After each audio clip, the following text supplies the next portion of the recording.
Welcome to the Brewtiful Game. As always, I am Blake here with Ferris. Hola. And special day. We got Ron all the way back from Beijing here in the studio. What's happening? That's right. Live and back in action. We've had 2 days of watching Premier League together, which has been fun. Had a blast. Watching Ron during the Man City-Chelsea match. His eyeballs almost fall off his head, not because of the match, but because of the jet lag. It was pretty vicious yesterday. Yeah. And then today we got to watch very entertaining game. Somehow Ron his club lost to Man City. Ferris, your and my clubs drew, and it feels like Ron still won the weekend. Yeah, when it's exactly. all said and done. Yeah. Losing to Man City is okay. Chelsea's going to be just fine. Yeah. So it's been a little bit because, between people being in different countries, trying to make time zones work, and just Ferris and I being extremely busy here at work. Busy. I don't think I've ever said, thank goodness the holiday season's here because life's slowing down now. But it kind of has. Exactly. So here we go. We got some beers for the pod, obviously.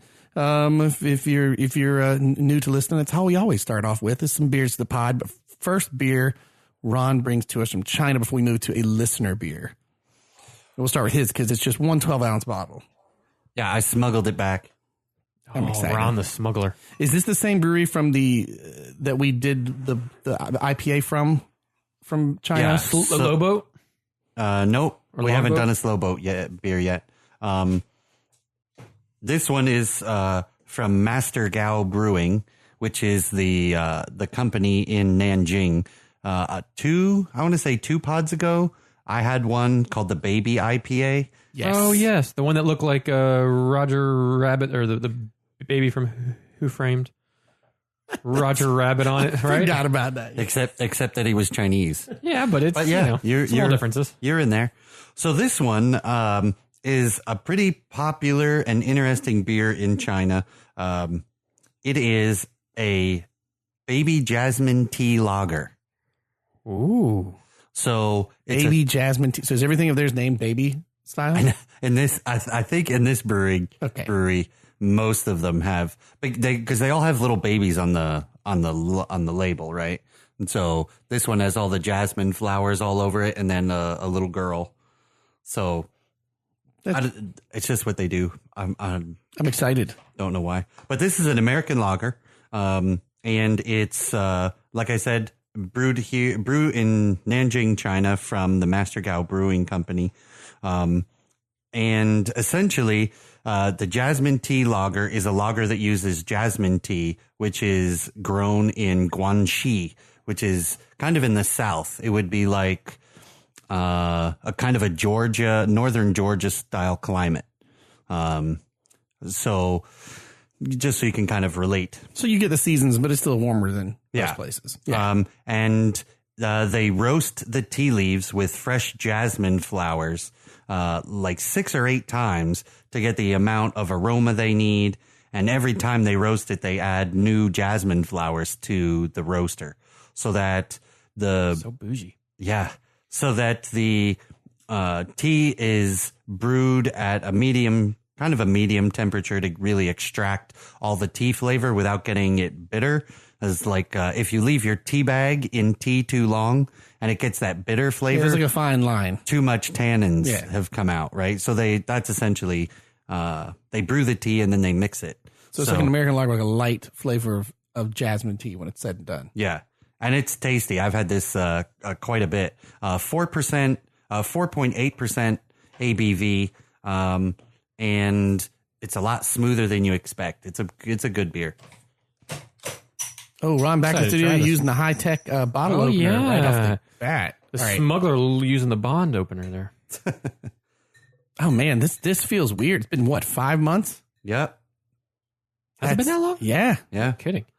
Yeah, man. Yeah, I've been over in China for flying. That seat has been empty for a while. And for those of you who have not done yet or signed up for an Untapped profile, you should totally do so because you can discover a ton of fun beers. But if you get on Untapped and follow us, Ron's Chinese beer adventures are pretty awesome. Pretty damn cool.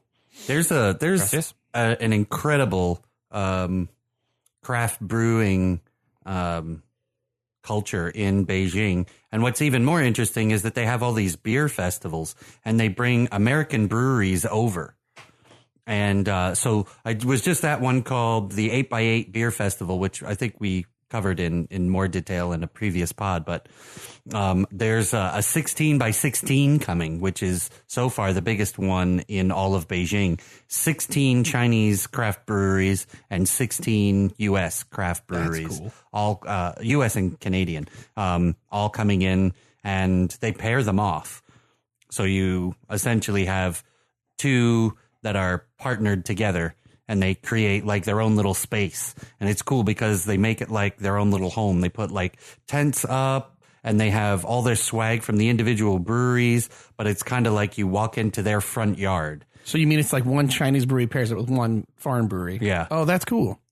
That's awesome. And you walk into their little gate, like little gated off area. It's like walking into their front yard at a yard sale. And there's just beer everywhere, and tables and places for you to sit. And everybody's super friendly. There's tons of drawings and giveaways, and the way they run their beer festivals is actually pretty cool. They have 3 to 4 sessions a day, and you buy tickets for those sessions, or you can buy a ticket for the entire session.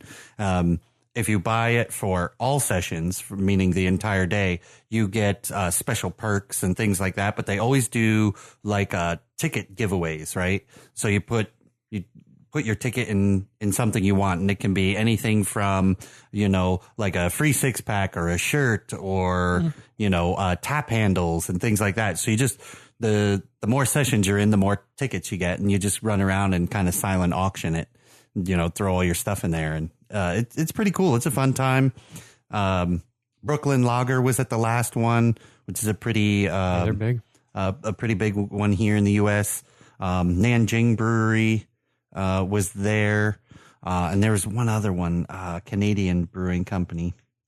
I don't know. You can look on the website. We put it up on there, but, huge craft brewing, life over in Beijing. Constantly finding new ones. A new one just opened up around the corner from my place called Oh Yeah Brewing. And Arrow Brewing, Element Brewing. Those are the 3 newest ones, and they've only been open 2 months. Good grief. Yeah. But I figure, what's the population in China? I mean, not in China, but in Beijing. Yeah. So you could just keep cranking those things out. Yep. Man, this beer smells awesome. All right. It doesn't smell like a lager. It's got a little more going on to it. So this is American lager brew with jasmine tea. What was the name one more time? It's Baby Jasmine Tea Lager. It's got a honey note kind of smell. All right, I'm down. Let's give this a go. Cheers, cheers, gentlemen. You hear that? That's that yours. Ring in the microphone? Ooh. My fancy Spiegel glass.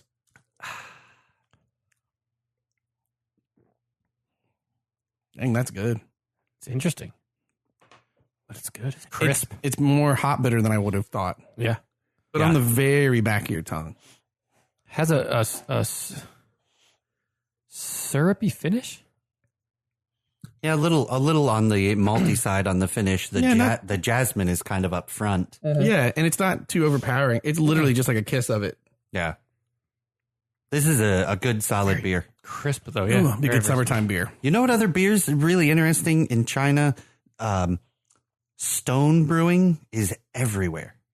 Oh, really? They're big. They're out of we were going to try to go to the brewery when I was in Southern California this summer. It's outside of San Diego. Eureka? No.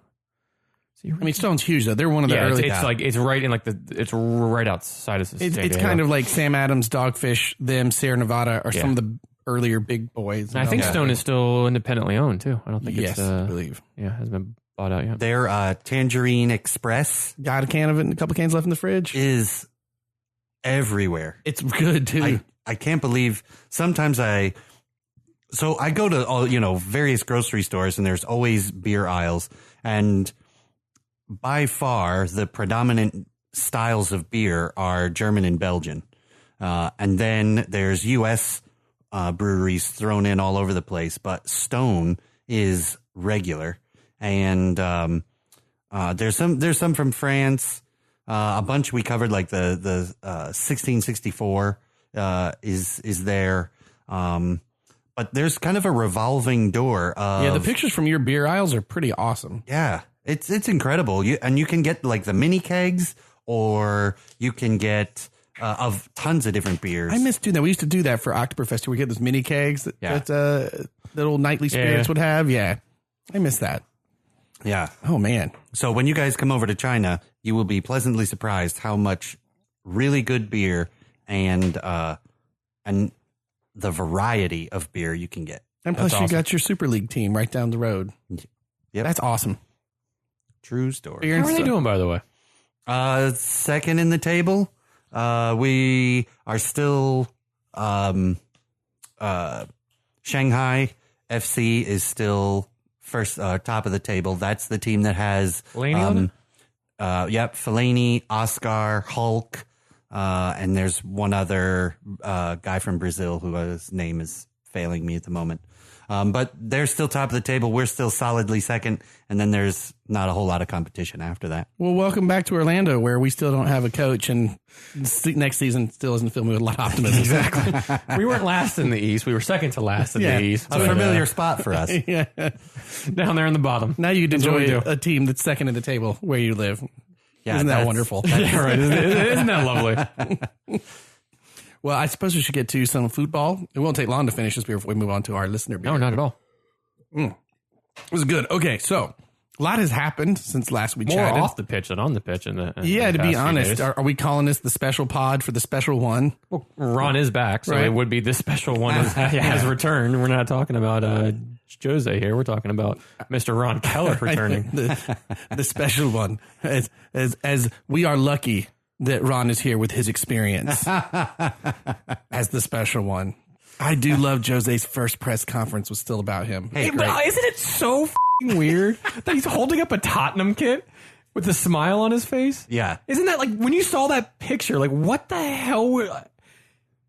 Hey, that's not Jose. That's an imposter. That is like literally take hair samples and feces samples, and that has to be an imposter. That's not the real Jose. If you, I who can't are you even. and what have you done with the real Jose Mourinho? The time frame of the, you know what? Okay, before we can get to this week's matches, because why even talk about it until we just the Jose? Well, because it leads into the first match, right? Because the first yeah. match after the international break was Tottenham, so it leads right into it. So we have a day where Poch is out. Tuesday. And it's crazy because it didn't happen at the beginning of the international break. No. It actually waited a little bit. Yeah. And did it. Like after all of the games for England and everybody have already played, and then it happens. Has Tottenham had a rough start? Yes. But however, the way the table is, one game win gets you back in sixth. What are they at right now? Oh, they're down 10th right now. 10 as after this weekend. But it doesn't take you. You're only what are you? You're 13 points away from, or 3 points away from fifth place. Is what I mean. Right. With one win, you're 3 points from fifth place. It's still early in the year. That Poch news comes, and I think everybody was 4 months ago. They were in Champions League final, five, whatever it was. Like they're thereabouts. It is. Before we get to who they replaced him with, and third in the Premier League too, by the way. My favorite question I heard someone ask was, "Is this the greatest own goal in history against your own so Spursy club?" Because he made them a top team, and the thing was, why would you do this? Who are you? Like, you better have been thinking of someone. Well, clearly they were. There's so many different ways to look at this because he has gotten them to prominent. He has gotten them to the promised land, which is the top four, and consistently making the Champions League. He's and a Champions League final. I mean, true, right. But he's gotten them so far. He's brought up talent like Kane and Ali and Trippier. I mean, so many. He's done wonders for that club, and really has put that club on the map as a stronghold in the Premier League. And let's be honest, but on the same respect, he's won zero. He hasn't finished. No trophies have been put into the cabinet. So the question is, so people were really frustrated, minus the last 2 years with Arsene Wenger, where Arsenal did not get in the top four. People were frustrated because they did win an FA. Well, but actually, I would say the 5 years prior to that, they kept getting top four finishes. People were frustrated that they never made the run for the or made the run for the championship, but they did get some FA Cup titles out of it. Arsenal. Oh, yeah. Right? So if you take that little 5 year gap at Arsenal where people were frustrated, but they still won some they stuff still there. won stuff, and he's got 5 years, but he takes them closer to the cusp of winning than the big tournaments like the Champions League or the Premier League than Arsenal did. He's gotten them to the line, but he hasn't gotten over the line. So whereas people were ready for something new with Arsene Wenger, while there was starting to be grumblings, it just was not that feeling from the Tottenham camp of we need to do something new. As opposed to you and me as Arsenal Man U fans, who fans are like, can we please do something new? Like Man U or Arsenal would take Poch in a heartbeat, I think, in their current situation. That's what's weird about releasing Pochettino. It's not like it's so funny to say this. He's not like a José Mourinho who has poisoned the place at the end of a tenure. So it's such a. But I think the thing though is if you're comparing the two, Pochettino is a builder. He's not a finisher. José Mourinho is a finisher, not a builder. Right. So was Poch the vehicle to get them there, and then Mourinho opens up the doors and everybody gets out and parties because they won? That's the big question. Right. 3 years, you do something cool, and then does he torch it like he did Man United and Chelsea? I feel possible, like Chelsea is finally completely out of Mourinho's shadow. The current team, the way it's playing, it's finally, that's not lingering anymore. Man United, obviously, that's still a situation. We are. I mean, slowly crawling out the depths of. So it's I'll say this for the ownership of Tottenham. It is a ballsy gamble because obviously they did have someone that they were ready to move on because within 24 hours, Jose Mourinho was announced. They've been talking to him for a while. So they knew what they were going to do. And maybe it's a matter of, look, we can't win the Premier League this year. We're going to have to fight hard to get in the top 4. Let's just do this now. If we know we're already going to do it at the end of the year or January, maybe you just do it now, But at the same token, then what the heck are clubs like Man United and Arsenal dilly-dallying for? It's odd because you sack a coach that I think is right now the undisputable number one name on any team that needs a coach's list, not just in the Premier League. Bayern could use him. Oh, yeah. If things go really south in Real Madrid could use him, and he's the number one target now, and they let him go. You said that yesterday about Bayern Munich, and I was thinking if I was Poch, I think I might jump to Bayern before I went to Man United, actually. Why wouldn't you, right? And you have some Spanish talent there that he's Argentine, but he used a lot of foreign players at Tottenham with the mix of what the homegrown is. Bayern has that. They have a lot of homegrown German players, but they have some Spanish players. Like they have an eclectic group of everywhere. It's a very Tottenham-esque build there. I think he would fit in very, very, very, very well. The weird thing is okay. So you let him go, right? And then you bring in Jose, who has torched clubs for the past few seasons. And that has been his MO. He's won a couple of things here and there, and then he's left them in just flames. So you bring him in to what everybody can gauge right now is not to cultivate the young talent at Tottenham. It's to get the players that are there over the line and win them a FA Cup or a EFL Cup, Chupacabra Cup, whatever. Champions League, maybe. I love none of us. Carabao Cup, whatever. Who cares? But so you bring him in, but then he's going to have similar issues because Levy at Tottenham hasn't really spent for Poch, right? I mean, was it last summer they brought in zero players? I was going to say, I think the current form goes back to that summer where it was like, well, but they're still doing well. But what about later? You know what I mean? Like you weren't really planning for the future. And I feel like that's the wall that Tottenham has hit right now. But I think Jose he's clearly a clever person. I don't think he takes that job without saying, look, I just came from Manchester United and Chelsea and, these other clubs that all spend money. I am not here to build out of your academy. You're an idiot if you're hiring him thinking you're not spending money. Right. That's your own fault. Yeah. Right. And then, it's like in the news all the time, these people hire comedians to like do a roast of them, and then they get mad when the comedian like obliviates them, right? It's the same thing. You are hiring Jose. Jose is going to spend your money, and most likely he's going to bring you silverware. And Poch got you that money those years in the Champions League. So like the ownership is going to have to open up the wallet, because that's the only way they're going to win silverware, especially with Jose Mourinho. He's not going to build out of the academy. No, and I think are they going to have to spend? Are they going to have to spend that much though? Because you think about a Jose team, right? Tottenham pretty much already have that. Jose likes his big number 9, Diego Costa, Romelu Lukaku. Boom, you have probably one of the best number 9s in the world right now, and Harry Kane there. Boom, solid. You don't have to go out and get anything. Then you look and you go, okay, who is the Lampard, Pogba, any of those names that he's had in the back? Dele Alli's there, and you have a. Or is it his brother? His brother. Ericsson, or is his brother, right? What was that, his quote saying? Are you Dele Alli or are you his brother? His brother. I'm Dele Alli. Dele Alli. Play like him, essentially, yeah. It's so, such a... Guys, somebody's got to make a move. That's a very Jose quote. I don't remember which, a little bit of a side. I don't remember which. Was it Sky Sports or Bleacher Report? Somebody on Instagram did a Instagram story of, was it a Jose quote or a Winston Churchill quote? Brilliant. And it was brilliant. I think I got like 3 out of 5 right, because it was like, you're like, oh my God, I don't know who said that. Like, and what you thought one was the complete opposite. But it shows you that like Jose there's a reason that he's won that much, right?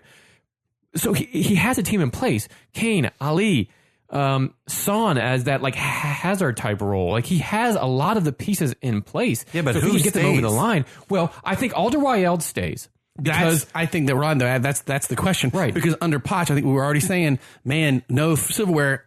Is he going to keep Harry Kane? He's going to keep these people. Kane, will this change the story? I think Kane stays. Why? Because he loves Tottenham, and now there's a possible chance to win silverware.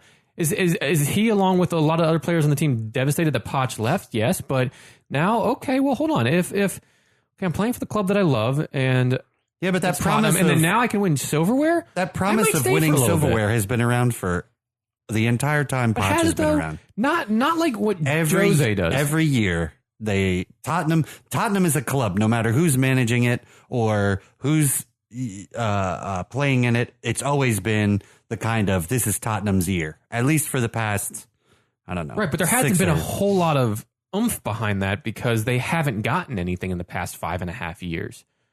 Where Jose, even with a piss poor Man United team after Van Gaal, won a few things. Yeah, he won, what was it, the Chupacabra Cup, the Europa League. Like, he did win a few things. The Community Shield, amongst all. That's a very important shield. Hey man, it counts. It does count for something. So like, is this actually a good hire for Tottenham? If these players stay, I think Alderweireld stays because Jose wanted him at United, and that signing didn't get across. So I think he can convince Toby to stay. Eriksen's on the fence. I mean, I think Eriksen, any club in the world would love to have him, and Tottenham almost need him right now. But does Eriksen want to play for Tottenham? Not for Jose, but does he want to play for Tottenham? I don't know. Do you think players have seen the antics that have gone on at Manchester United and Chelsea and decide, I definitely think I don't want to play for this guy? I definitely think that they got a private chat going along with some friends going, hey, so what's up? How did this go for you? How does it? Yeah, what is this going to mean? Especially the young players, right? And like Rashford, when he was all over Rashford at Manchester United, you know, right? Is that those similar dramas? Are they going to pop up at Tottenham now? And what if you're a young, good, promising academy player at Tottenham, thinking, man, I could be the next Harry Kane, and then Jose gets hired? You're like, oh, I guess I'm just going to go out on loan. Like, I'm not going to play at my club, right? Because that's not what he does, at least in the past. Again, will Levy, with part of this appointment, is there a bit of, we're bringing the special one, but we're special too. So you're going to have to bend to us a bit as we bend to you. I mean, if you could actually get an ownership to do that, who has learned well from the great manager they had in Pochettino, it could be a very dangerous combination for the rest of the Premier League. Yeah. It's just, will that come together? Well, and that's the ultimate No one, question right now, because I don't know. Because in 5.5 years, where will they be? Because Poch had 5.5. No one's gonna. I agree with the two Robbies. He's not going to get 5 years. No one does. His deal right now is until the 22-23 season. So I don't think he's going to get 5 years, and I don't think he'll be extended from that. I don't think his love for Tottenham is as good as it was with Chelsea or even United to an extent. I think everybody's on the fence with this, and especially Tottenham fans. You're really on the fence with this because you've seen Jose decimate clubs in the past, and now he comes in and it's the winning. Is he going to do that to our team, or are we going to win something? You're right there on the fence, and I think it's what everybody is. And time's going to tell. He started off good yesterday, but that's against a poor West Ham side. Let's see what he does in the Champions League. Let's see what he does in the other cups, and then also, is he going to change? Is there an identity change for Tottenham in hiring José Mourinho? Right. I think you. Is there an identity change for Jose, though, too? Yeah, that's what I'm saying. Like, will they both bend a little to each other? Right now, he's being very nice. He's being humble. He's being very... And the question is, I think, Ron, you said it yesterday, is he actually humbled, or is he playing the actor? Match night! Right. He was just on Sky Sports for the last, 2 months, right? He was doing the commentary. Ladies and gentlemen, introducing our new segment for this episode and this special episode only, random inserts of Jose Mourinho quotes. There we go. Love it. Get ready to go back to that conversation, but here's a random insert. Please do not call me arrogant because what I say is true. I'm European champion. I'm the one out of the bottle. I think I'm a special one. That's probably his most famous. That is his most famous one, yes. Yeah. We can go on. We'll get some more of those updates and inserts later on. But I found a great list of Jose quotes. I think he was in some way humbled. I don't know that. Wait a minute. We're about to be interrupted again because here's a quote that goes along with that. Quote number 5 in this list of 50. God must really think I'm a great guy. I think it's going to be a quote for everything. Brilliant. I wish I could find that story again with Jose. I was trying to find it and found this instead. It's quite good. I did. So in all seriousness, in a very minuscule way, I think the Grinch's heart grew, right? Oh my God! And well totally done. See that. And the reason I think that is because the Premier League was just fine without him. If anyone who listens has a modicum of Photoshop talent and can make a Jose Grinch, right? I'd be so happy. Right? So I think in some ways he was a bit humbled. There was, he had talks about other clubs and turned them down because they were never his style, never his prestige. I think he took this one for a variety of reasons, but one of them is that he needed to get back into arguably the best league in the planet. Back on the sidelines, back. He has said the best football's in England. He loves the Premier League. Oh, well, and the thing is England loves him too. They really do. He would have left, guys.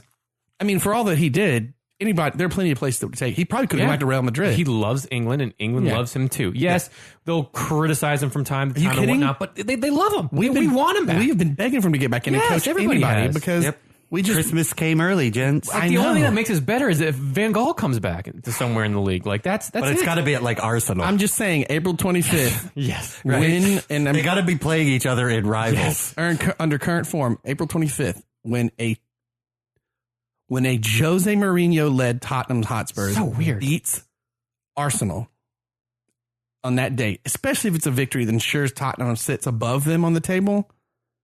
Just Arsenal fan TV might just explode, melt down. Because, I mean, they hate Tottenham, but they hate Jose Mourinho. This is the worst news. The most Spursy news to come out of Tottenham in a long time.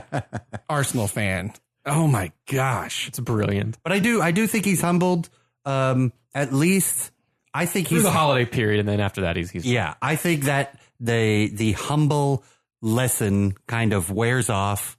You know, what do they say? Leopards don't change their spots. Yeah. Right. He's he's nice and calm and cool and humble now, but give a couple of controversies later and a couple of VAR decisions later. Yeah, and he's going to be right back to the same old 23rd minute, 28th minute, 29th minute, 43rd. Yeah. Like that conference was brilliant. It's going to go right back to it. But don't be shocked if Tottenham struggles. But what if they get like they can get a bump, get a manager bump. Getting in the top 4 is going to be hard. I think between Man City, Liverpool, Chelsea, and who am I leaving on there? Sheffield United, Leicester. Leicester. Thank you. Leicester right now on its run of form. It's going to be hard to get into the top 4. He's only 9 points out. He is, but and we're only in we're going into match week 14, and they played West Ham, who is competitive, down in 16th but now. not. Yeah, so. That's true, but he did. They hadn't had a away victory though. He got them one. Yeah, since like January of last year, they have 0 away in the league, and But he did make them. He did seem to get players like Son and Mora and Kane. Well, he did seem to put them in a. He started them all one. Yeah, that's that's something key. that hadn't been done, and he set Ali behind them. Right. I think he's setting them up for success and giving them the free reign to play, and also a bit of relief that something has changed. Something changed. So, like you said, only time's going to tell. But I give his first, really fun, great, nasty presser is going to be right in that Christmas time period where there's like a million games in a row we were looking at. Games on the 20th and 22nd and 25th and like 26th, 27th. It's nuts. That schedule is I think crazy. that's when we're gonna see the stress kind of squeeze out a little bit. Jose quote 24. If they made the film of my life, I think they should get George Clooney to play me. He's a fantastic actor. And my wife thinks that he's ideal. That's actually not a bad shout from Jose. You think about like how they both like that like speckled gray hair look and same height and a little bit of tan there. I could see it.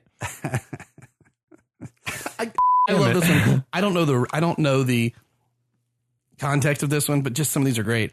Number 27. We don't have A, B, C, D, E, F, and G, but we do have L, M, N, S, O, P. What? Was that when he coached like a kindergarten class? I have no idea. That was the Sesame Street League. That was the Sesame Street League, exactly. But that is, God, his stuff. I mean, he's got one over here that, again, I don't know the context to, but it just makes me very happy. Let's see, where is it? Number 6, you may as well put a cow in the middle of the pitch walking and then stop the game because there was a cow. I need to find out why he said that. Probably at United at some point. Like that's a very... Look, I'm a coach. I'm not Harry Potter. He is magical. He is magical, but in reality, there is no magic. Magic is fiction, and football is real. It needs to be, actually, the game we need to play is who said it? Yeah. Jose or Zlatan? That's true. That's true. That would be a good game as well. That's the game that we need to invent. And the question is... Because that one's a very Zlatan. That is a very Zlatan. Is he really just coming off of these, off the top of his head? Or are these like...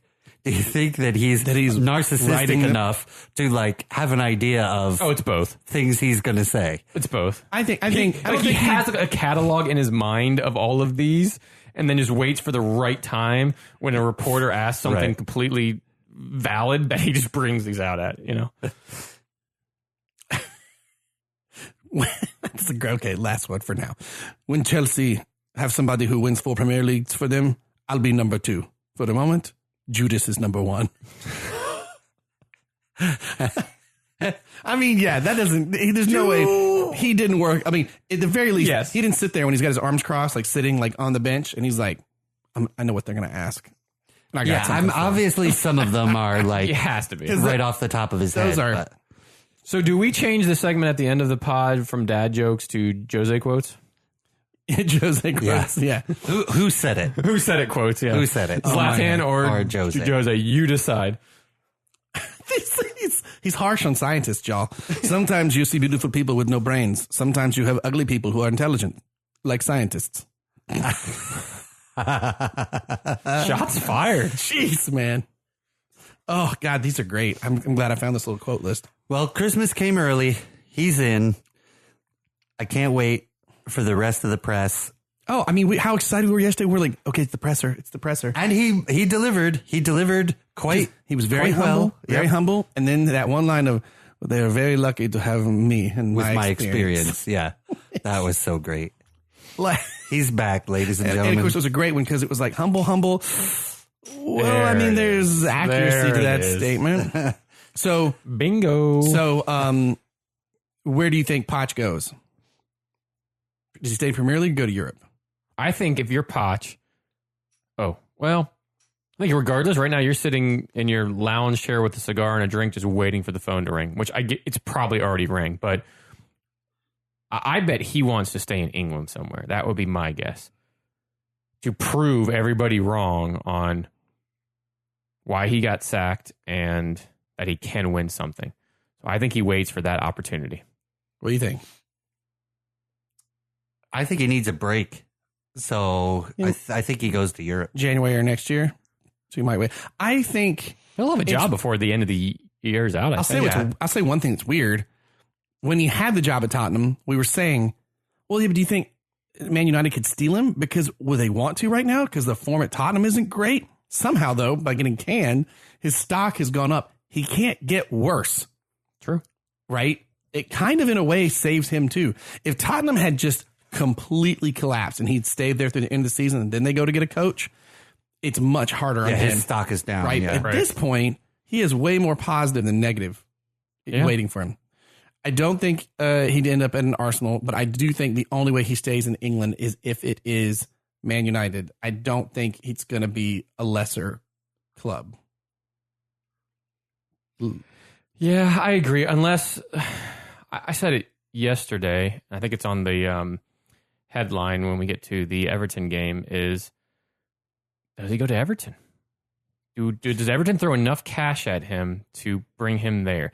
Because if you think about where Everton are at and where Tottenham are at, the other big team in the city is running away with it at the current moment. And not that Arsenal was running away with it 5 years ago, but they were a lot better than Tottenham. And now it's a pretty strong argument that Tottenham are a better team than Arsenal are. Do Everton see that and bring him in to the Merseyside club and say, do what you did there? I think if you're competing with Man United, you better have a lot of money. And for Man United, and it makes things hard because timing, though, right? Like, so you guys drew today, almost lost, wait to come back, drew. If you wait, like now, does that extend Ole's time in charge to where Everton just lost to Norwich and now moves their like timing is key with all of this because had this happened at the tail end of last year when you'd have him as your coach. We'd have him as our coach, right? Yep. Because Ole shot out of the gate with 10 wins and yada, yada, yada. We beat PSG and then we didn't even make it in the Champions League because it was all downhill from there. So if it happened then, Poch would probably be behind the helm now. Well, now the board have backed Solskjaer and backed the young kids playing and so on and so forth. And this process that United's trying to do they go, well, hold on. Well, actually, we want that shiny object over there instead. The other side of it, too, is if you're Poch, you take that $50 million separation fee that he got, you go chill for a while. And if you wait till the summertime, you are probably going to make more money because you'll have competition at that point. Because I think you have more than a few clubs that want him. But it might accelerate other clubs faster if he's willing to jump back in. I think if you're Poch, you and your representatives strike while the iron's hot. And his stock is so high, as you were saying earlier. And the first really good job that comes along, you take. I concur. If that's United, if that's Bayern, if that's Real Madrid, if that's AC Milan. I mean, you kind of name some teams that are in the doldrums there of where once prominent clubs are kind of now in a bad run of form. That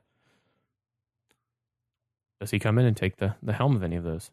It's going to be interesting to find out. Yeah, I mean, I think he's got the world as his oyster at this point. Yeah. As the world turns. Definitely don't think Arsenal can dream on. That ain't going to happen. He's not going to do that to North London. I don't think. Same way as Lampard was like, I wouldn't go coach Tottenham.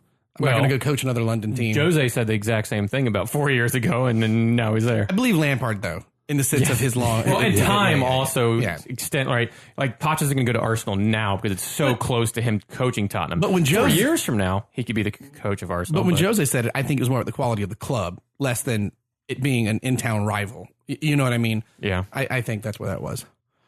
So I guess we should move on to this match week 13 that just occurred. We can start with the Jose. Do we want to start with our listener beer? Why not? Hit it. All right. We had this for our special one pod. We also have a special beer. This one's a big deal. This sent in from listener Jeff. He visited down in when was it? It's been a while. August, September? Yeah. So we had July? He gave some beer that we tried here on the pod, but this beer, I said, he was really upset because like, Ron's not here. He's like, no, Ron visits in November. So we'll save this one because this is kind of, this is a white whale for the episode, for our show. Because we want to get like, we had the Westerleven, or did I say that right? The Belgian beer that's Westfalen. Yeah. Right. So trying to get some of these top beers that have such huge word of mouth. Thank you, Jeff, because we have one of them. Ooh. Oh, yeah. Oh, I think I don't remember what the name of it is, but he was. Ladies and gentlemen, tell us a little bit about we're it. getting a little something from a place in Vermont, something from Alchemist Beer. This is a big deal. Alchemist is a family-run brewery specializing in fresh, unfiltered IPA.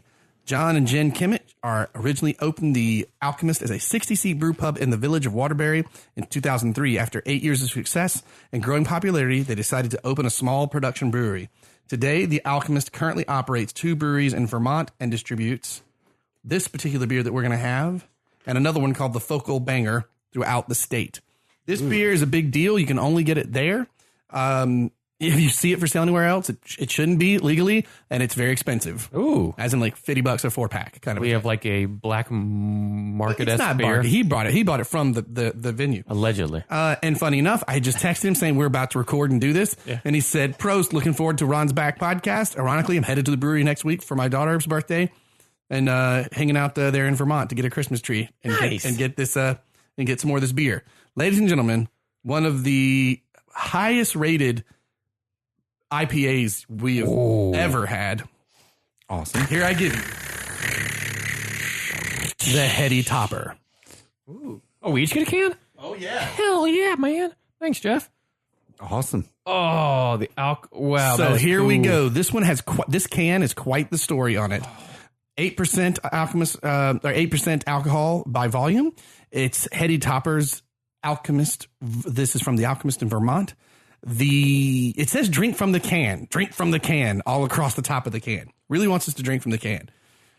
Heady Topper, this is here on the can. Here, Heady Topper is an American double India pale ale. The beer is not intended to be the biggest or most bitter. It is meant to give you wave after wave of hoppy goodness on your palate. Tremendous amounts of American hops will creep up on you and leave you with a dense hoppy finish in your mouth. So drinkable, it's scary. Sometimes I wish I could crawl right into the can. Freshness and control have always been my main concern when it comes to our beer. We are committed to providing you with an unfiltered and unpasteurized hop experience. Why do I recommend that you drink it from the can? Quite simply to ensure a delightful hop experience. The act of pouring it in a glass smells nice, but it releases the essential hop aromas that we have worked so hard to retain. If you must pour it into a glass, you may find that some of the hop resins have settled into the bottom. Leave them in the can when pouring. This beer is perishable, and it's best when it is young, fresh, and hazy. Keep it cold, but not ice cold. Drink this beer immediately. We always are making more. John Kimmich, The Alchemist in Waterbury, Vermont. Love it. Don't be a D-bag. Recycle this can. Is what's at the bottom. I saw that. I love this place so much. But hold on, gents. We're not quite done before we try this. So out of curiosity, because I knew this one's a big deal in the beer world, what do you think its score on Beer Advocate is? 9.5 out of 10.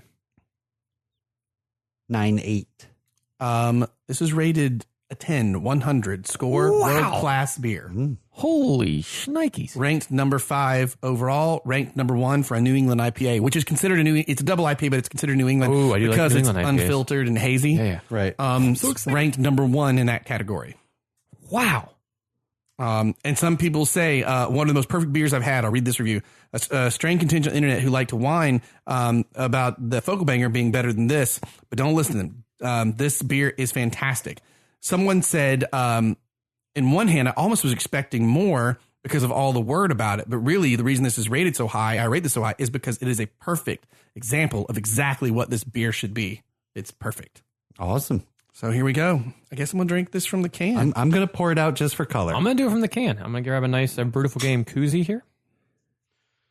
Nice I do love the art with this alchemist. He's drinking, he's got a little bow tie on, he's got a beard, he's drinking and the hops are exploding out of his brain. So excited for this one.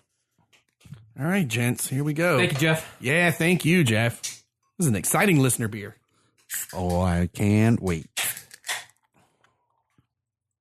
Ooh, y'all, this smells good.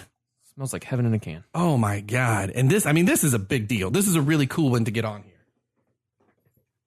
Top rated beer we cannot remotely get in Florida. You got to go to Vermont. You got to go there to get the beer. Look at that head retention from Ron coming back strong. That's right. Back from Beijing with all the head retention. The strategy game is strong. Oh man, it smells. So it's a hazy. very unfiltered, hazy kind of color, like almost a golden kind of color. Man, this is exciting. It smells amazing. This is definitely up on the list of beers that I've always wanted to try. I'm stoked for this one. All right, gents, here we go. Thanks again, Jeff. Cheers. All right. Cheers, boys. Here's the Jose. And just like Jose, this beer is a special one. That's so good. Oh man. Wow. That is a tremendous amount of hops without feeling like that. Yeah, when you sometimes get like a donkey punch to the gut there when you have it. When you just have like way too much hop and it's almost like a pine tree. Peels back your teeth. This is great. This is like a New England style, yeah? They're called double IPA, but it gets rated under that because it's an unfiltered IPA as New England style. That's so wow, good. this is good. Real smooth. Oh man, you know it's good when there's moments of silence. That's tasty. Oh my gosh. The Heady Topper from the Alchemist Brewery. Excited to drink this and talk about football here, guys. Oh man. Wow. Thanks again, Jeff. And I love these are pounders. So drinkable it's scary. That's 100% correct. I love the story on the can. It's so flippin' long, it was too. 8%? 8%. It says the first can, to give a little history on Heady Topper, in early 2011, they built the Alchemist Cannery, a 15-barrel brewery and canning line for the production of a flagship IPA, Heady Topper. First cans rolled off the line just 2 days after Tropical Storm Irene demolished the Alchemist pub and brewery. Wow. Today, we move all of our beer weekly in a concerted effort to provide the freshest, hoppiest packaged IPA on the market. Only brewed in Waterbury, Vermont, and distributed throughout the state. So that's it, man. This is phenomenal. That is fantastic. Their cans are cool too. They got really sweet art, and their logo is really awesome. Man, Beelzebub. Oh, we need that. An American Imperial Stout with some honey. What is their Broken Spoke? There's some really fun names. Crusher, Dark Schwarzbier. The Crusher. Yeah, man. Double Twubble. I want that Belgian style double in a can. Amazing. Oh my goodness. All right, Jeff. I mean, if you're going there next week, I'm just saying. I don't know if you're planning on an Orlando trip any other time. But. Well, where else did he go, though? That was a little bit good, shoddy. Oh, yeah. Don't forget, he also went to Butternut Brewing and sent us pictures of the Moo Thunder in town tap. But they had Anthrax merch. They had Anthrax beer, which I feel like is the last one we need to try. No.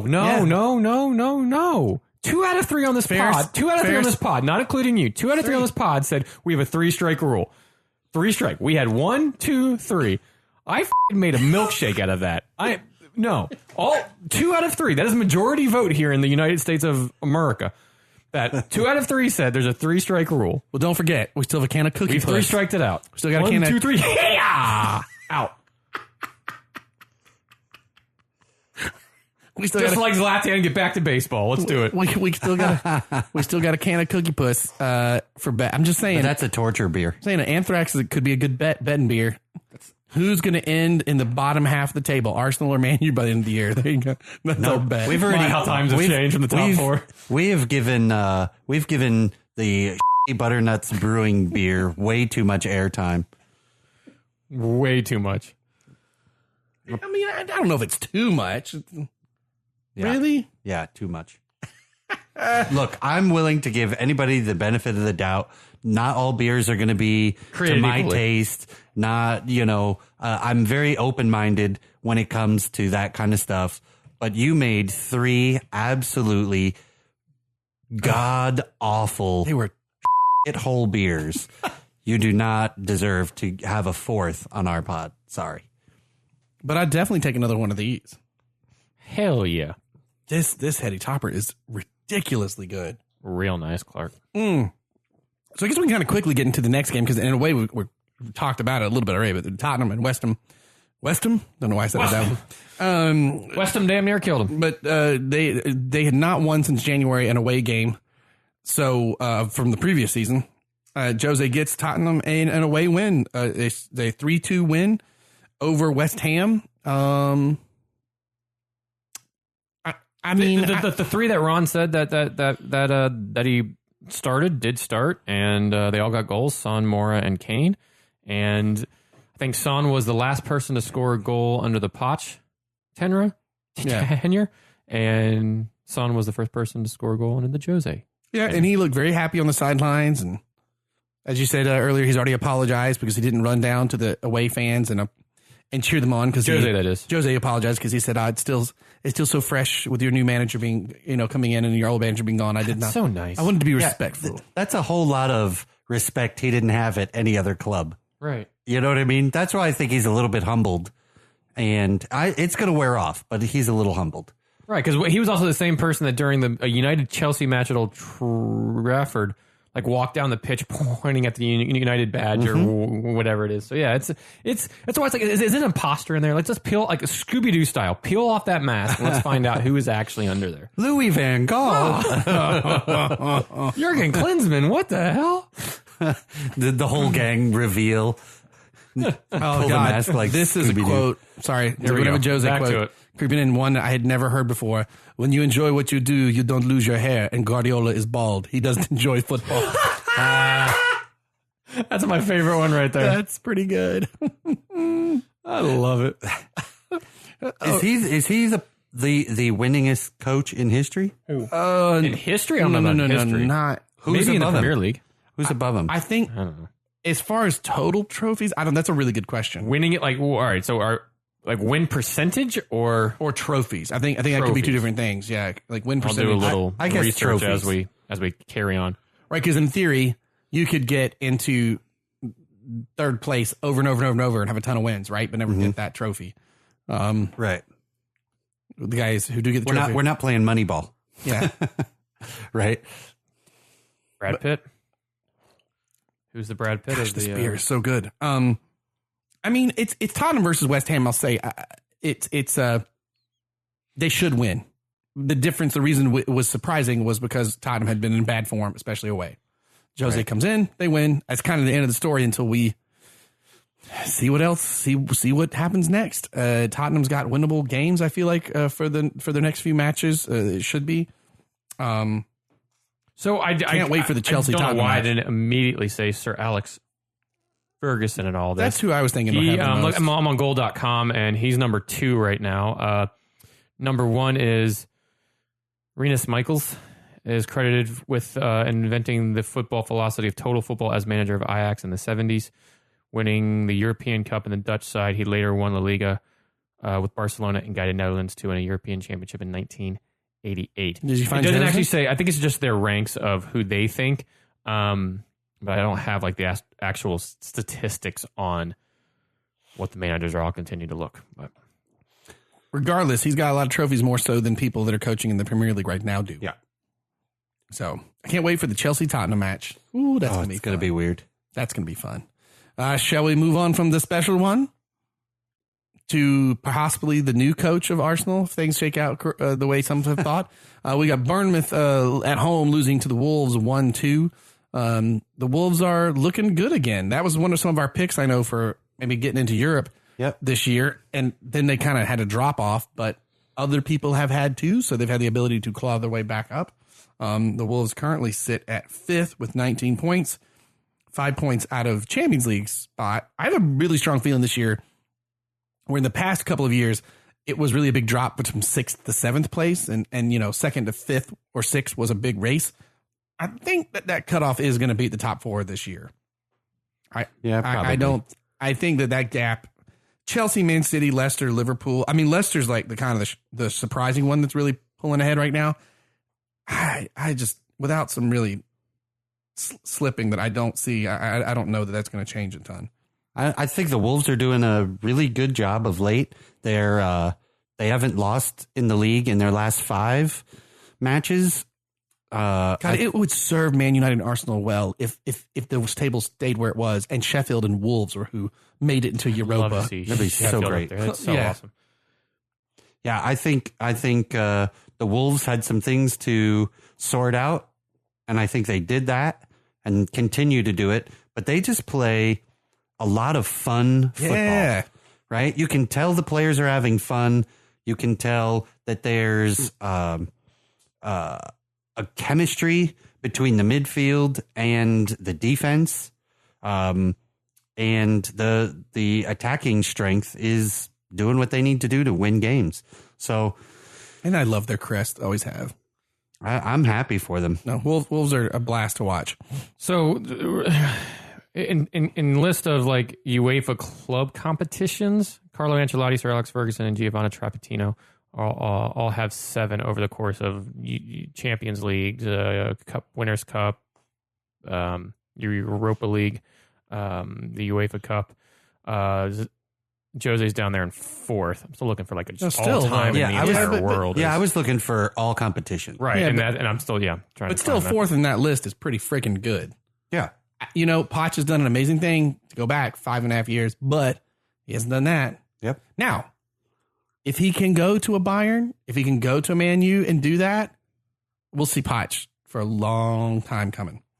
But yeah, no, I'm with you. Wolves, total blast to watch. Bournemouth. I still feel like Bournemouth, they're doing that thing where the small club is just going to continue to make money.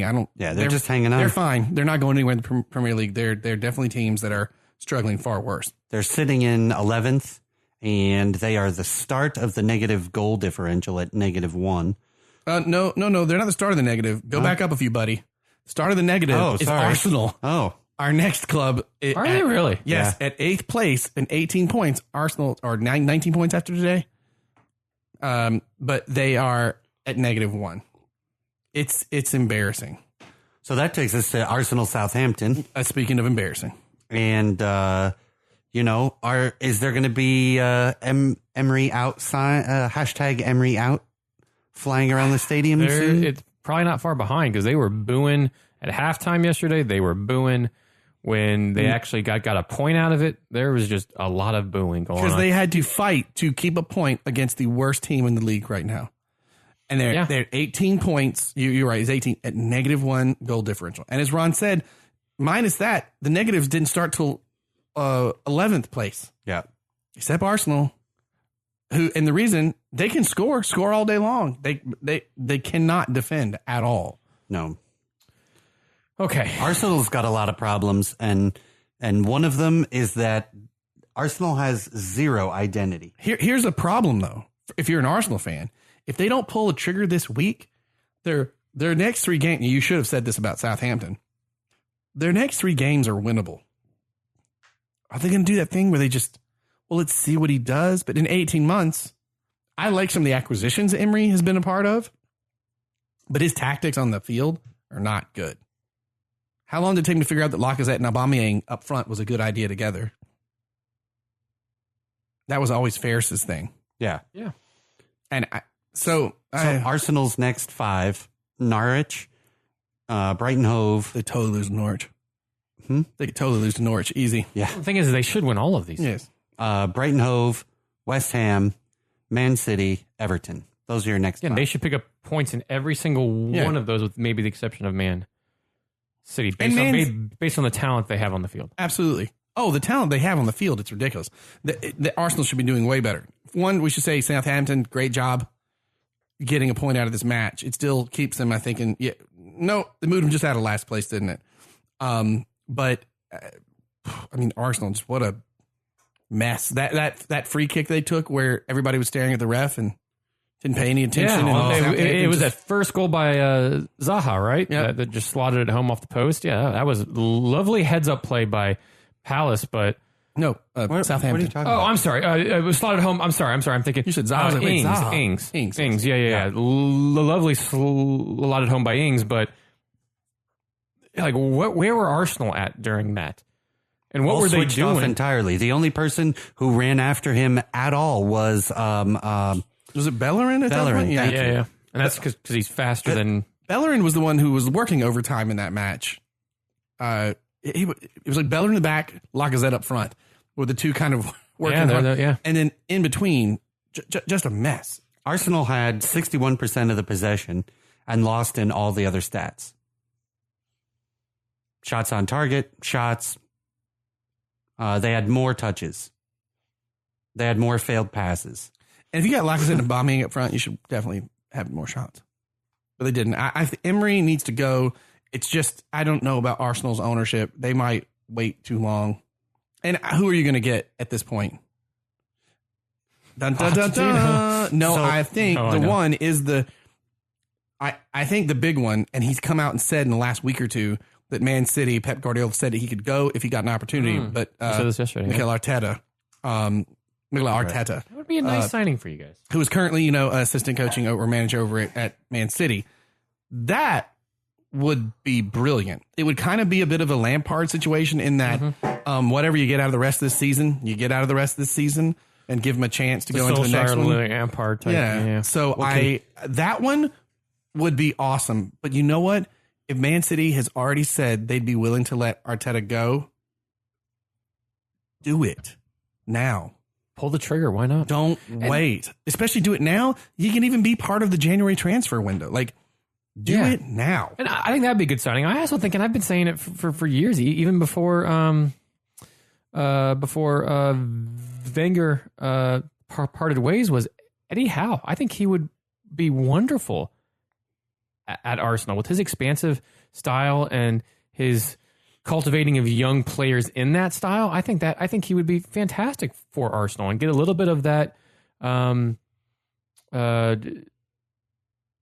nice silky style playing, wingers playing out, strikers down the center, a little bit hard in defense, and I think he could bring that back to them.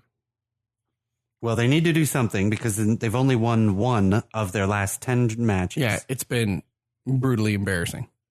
So they need to do something. But Arteta would be one that would ignite the fan base too. It's like the Lampard. That's why it's the Lampard thing. People would be excited. Yeah. And they need to get those fans back. It's just Kroenke and that crew. Kroenke and the crew. I just, man. Kids TV show. Just like Kroenke and the Because this kids. rate, you're not going to make any money from Europa or Champions League. Certainly not Champions League, but you're not even going to be in Europa at this rate. So get on the ball, man. I'm having a hard time trying to find this, but the whole most trophies things right now. I think Sir Alex leads for major trophies, but because there's so many different ways that you can categorize it, and he is definitely at the top of the list in terms of the silverware that has been won, and Jose's about middle of the pack. Yeah, Sir Alex, they got number one for major trophies. Ancelotti's in there, Jose's in there, Trapattini's in there. Well, so bookies' favorite, because England bet on everything in England. Sorry, this is going back to Arsenal. Arsenal next manager odds: Mikel Arteta 4-1, Mauricio Pochettino 11-2, Massimiliano Allegri 6-1, Nuno Espirito Santo, which is just fun to say, 10-1, Patrick Vieira 10-1, Freddie Lundberg 12-1. That'd be interesting. Rafael Benitez. Oh, funny. Ooh, if he was your half of the season, no, I don't know. I don't think that's the right fit. Brendan Rodgers 16-1 now. Why would he leave? I take it, but I don't know at this rate. Why would he leave? What's going on in Leicester right now? Eddie Howe, he's sitting inside the top 4. Why would he move? But he's second in the league right now. Eddie Howe 16-1 and Niko Kovac it's 16-1. Wasn't Kovac the one that just got sacked from Bayern? Yes, I think it was. Yeah. Emery is just a 5-1 shot to have managed his last game for Arsenal after Alexander Lux spared his blushes with a last gap equalizer. So now the other side of this, it's Pochettino. Sorry, not Pochettino, but Pep Guardiola is a guy that has said he wants to do other things too. Like he doesn't just want to stay at Man City, and he's done that. He's gone to Bayern. He's bounced around. Now, if that is something he wants to do, it's funny. He always says that when his teams aren't at the top, though. It's true, but I would say this: that could hurt the chances of Arteta coming. If Arteta thinks he could get that job, because he's been there. If Pep leaves City, he's going to probably Italy would be my guess, and the only place that he really hasn't been. He's been in Spain, he's been in Germany, he's been in the English league. So why not hit the top 5 leagues up and just head over to? That could hurt the chances though of Arteta going to Arsenal, because I think he could stay at Man City, and be the coach there, correct, or be the manager there. So, speaking of Leicester City, yeah, man, that brings us up next. Brighton Hove against Leicester. Leicester did not have a great looking game, still won. And that's right now is what Liverpool's doing. They've had games that have been rough, but they still win, and that's that champions mentality. And right now, Vardy still has like 12 goals or 13 goals. He's leading the league. And dude retired from England football, saying I'm getting up there, and now he's blowing up in the Premier League. And they are currently at second with 29 points. Liverpool above them at 37 points at number 1. Leicester City plus 23 too, tied with City as the most in goal difference there. That any of us pick them back in the top 4? No, I don't think so. No, but I'm for it, man. I love Leicester. Brandon Rodgers coming in, doing it's fun to watch them play for sure. It's nice to see Vardy scoring goals. We talked about this yesterday. That's what they look like right now. Is that year they won the league a bit? Yeah, they were so fun. That the similar thing is they look like they're just having a blast playing together right now. Yeah, scoring 9 goals. Like, what was that a few weeks back? That was against Southampton. Yeah, and they were down a man, but still, hold on. Holy crap! Southampton managed to draw against Arsenal, so they're no slouches. Yeah, that doesn't elevate Southampton. That lowers Arsenal. Oh yeah, 100%. I don't know what you're talking about. Foxes keep on keeping on. Yeah, man, I'm here for it. I hope they do well. Brendan Rodgers is a great guy to have back in the Premier League. Glad to see he's doing well. Then Brighton Hove is I don't know. They're mid-table. That's exactly I think where they're at. kind of Graham Potter, who is their manager now, has had them actually playing very, very well. They're not expected to necessarily win a game like this against a top 4 team. They're mid-table, and that's probably where they'll be the entire year. They are expected to beat Tottenham 3-0. Don't forget that. Yeah. Evidently. But a Jose Tottenham, a different story. That is a different story. But they'll probably take out Arsenal. And United. I mean, actually, no, we played them before, and before the break, and we won. But it's a different Leicester now. Yes, it is. 100%. Yeah. This moves us over to Crystal Palace versus Liverpool. This is another good example of Liverpool not playing that great, but true champions manage to win even when they're not firing on all cylinders. And that's exactly what they did. As they wore their kits that, as we were watching all the games, you had it on your iPad, it looked like an old Tottenham kit. Yeah. I really dislike the third kits of clubs lately that make them look like other clubs. The year that Arsenal had a third blue kit? Yeah. What? Yeah, it was weird. Yeah, no. Go back to the Reds and do your highlighter, whatever third kit if you want. Don't make yourself look like. We don't want to lose Everton's Hunter Orange. We're going to go hunting out in the woods. That's true. Put on a camo. Let's go shoot a 10-point buck. If they had all had headbands that were camo, it would have been awesome. Liverpool, they keep pulling these out, and that's a That is a mark of a team that could win the entire thing for sure. Do you think it's going to be you think they can hold on to a gap like Man City did last year?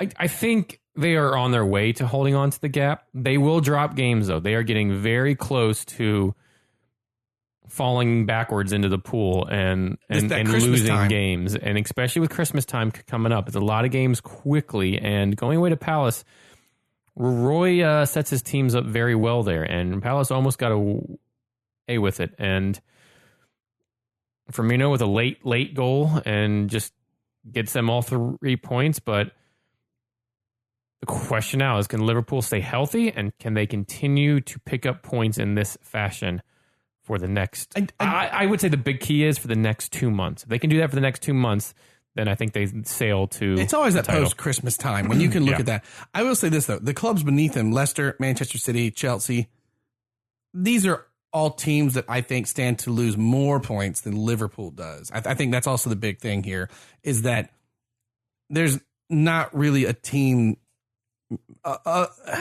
It's even tough for me to say Man City might catch up because they play really well, but they don't quite have the defense they did last year. I don't know. I'm curious why you say they're in danger of dropping games and falling back, right? The scores that they have had since the beginning of the season, they won 2-1 to Southampton. The next close game, Arsenal scored 2-2. That's not bad. There's almost 2-1 to Chelsea, 1-0 over Sheffield United, 2-1 to Leicester. Drew Man United, which is the only draw they've had. Very Chelsea they've won out everything else years ago. But they're barely getting those. Like last year, they were beating teams 4-0 and 3-0. The Sheffield match they won because it was bobbled in by the goalie, or else that would have been a draw. Yeah. The Leicester City match was a late penalty that was controversial because Mane went down softer than Taco Bell comes out the next day. So like I don't. Like they are picking up and they are getting that luck on their side, but you do need. That was a José Mourinho one. Did you have that one planned, ready to roll?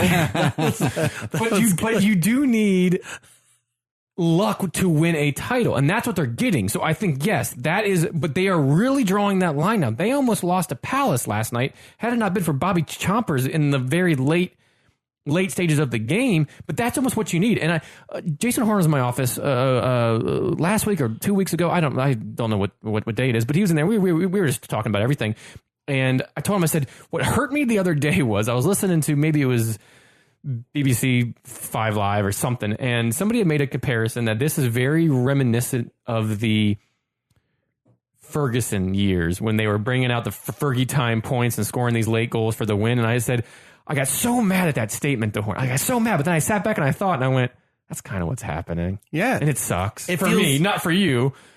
Like, it's awesome for you that you guys, but it sucks for me being on the other side of it. It feels like destiny. It just kind of feels like it's their year.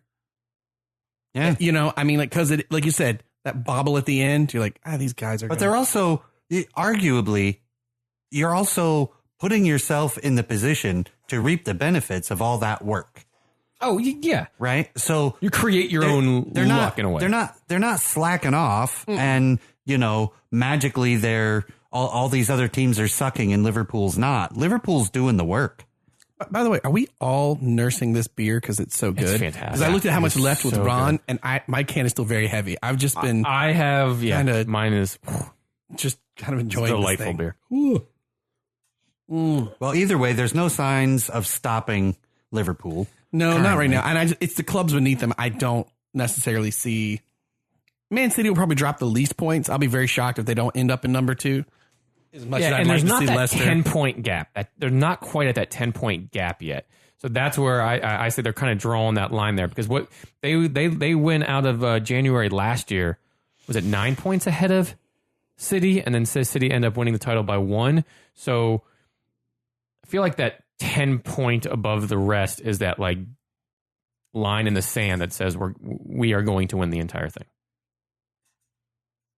So that moves us on from Liverpool and Crystal Palace over to Everton and Norwich. Everton struggling. Struggle time. bus. Every day we're struggling. Struggling. Norwich, they're that team that if you're not watching out, they're gonna get you. Just like they'll probably get Arsenal next week. Hell, they're just trying to stay out of relegation. They are fighting for it. This is their first win in a long time. They got Pookie Power. They're all right. But yeah, Pookie didn't score in this game. But did you guys also see during the international break, Finland make their first ever European championship? Yep. That is freaking cool. But yeah, he didn't score in this game, but they still got an away win at Goodison Park, 2-0. Did he not get the assist in this game, though? He might have. I feel like he did. He might have. I looked at it. Well, he was subbed off, and I think it was Serbany was brought on in his place and scored. Ended up getting the main decider, I guess. I think that's what it was. Either way, Everton, 15th on 14 points at a -7 goal differential. What's got to change there? That was #PotchWatch 2019. Pookie did have an assist. I thought so. 54th minute. There you go. There you go. I knew he did something. Potchwatch. I still can't get behind you on this dude. I think Potch does not relish the idea of another 5.5 years building a team. I think he'd rather go to a Man United where he thinks he can pull it around quicker, or a Bayern Munich. Will Man United think that, though? I think Man United would think anything might be better right now. Beggars can't be choosers. Would Everton think that right now? I think they'd go for it. Okay, what's our bets? Man United, Everton, or Arsenal? Who loses their manager first? Ooh, I like that one. Arsenal. Yeah, I think Arsenal's on the block first. I mean, to be honest, Arsenal, Man United, and Everton should probably all get their managers fired the same day. Tomorrow? I think if you were really thinking hard and long about the ranks of this, Everton's probably first.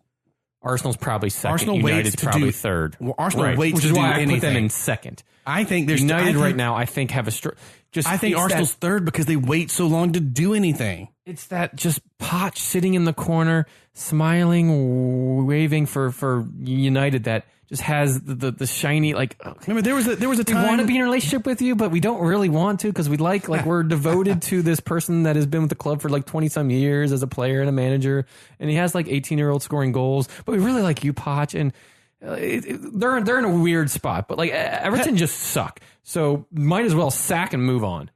Don't forget, there's a reality that Pep Guardiola could have been coaching Arsenal if they'd pulled their trigger early enough. Keep dreaming there, big guy. No, but I'm saying at the time, that could have occurred. But they dragged their feet, and then they... Thierry Henry. Oh, he's 3 years. He's over at Montreal. Just out of Montreal. Yeah, I don't... I think Arteta. Arsenal's going to sack theirs first. Yeah. There's just too much focus on the lack of tactics and I think and the whole captain. The other thing too is that the other teams aren't booing their teams off at half and at the end of the match. True. Right? That's a powerful motivator for the management. Is it? Because, we had airplanes flying in the air with signs for a few years. You have a point. I was just going to say. There were boos at half, and there were boos even when they salvaged a draw yesterday. Yeah. It was just ugh. And the Arsenal fans are brutal. Booing Xhaka off, and he screams "f*** off" to everybody as he leaves and pulls off his shirt a few weeks back. I mean, it's there's a lot of just built up anger with Arsenal fans, and who releases that anger to positivity is going to be. Is it Carlo Ancelotti? Is it Howe? Is it Arteta? Is it Arteta's the best one? Allegri? Who is it? Yeah, that's why it's not a good shout for me. Yeah, that's why it's not an easy. Whoever takes on the Arsenal mantle after Emery has a lot of work to do. I think the Arsenal fan base when Emery came on, the Arsenal fan base was actually very nice and very forgiving. He got to Europa final and they were very welcoming because things started to change.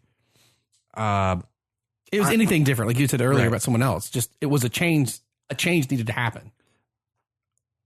But if it continues like this, where they get another manager who ain't every time, there's not going to that willingness to forgive and give someone a chance is not going to be there. Yeah. And that's a lot of money you're losing right now if you don't even make it into Europa. That's bad. That moves on to Watford versus Burnley. Comes out swinging 3-0 against the... Watford who? Wait, what? You got a funny headline? Of course I do. Guess who scored? Oh, yeah. We were watching this. Ferris was so excited. Early second half goal from Wood ejects life into Burnley for a threesome of goals. Not for the kids, ladies and gentlemen. But you're welcome. Is there something going on at home, Ferris? Don't you worry about it. I just think we're just a few weeks away from his Christmas episode where he writes everything to Christmas. Yeah, right. It's true. That's the first time I've gotten Wood, eject, and threesome all in the same sentence, and I was quite proud of myself. Clearly, you weren't trying hard enough. That's what Wood said. He gets the goal that kind of opens up the floodgates, if you will, of Burnley goals. But yeah, Burnley quietly. Where is?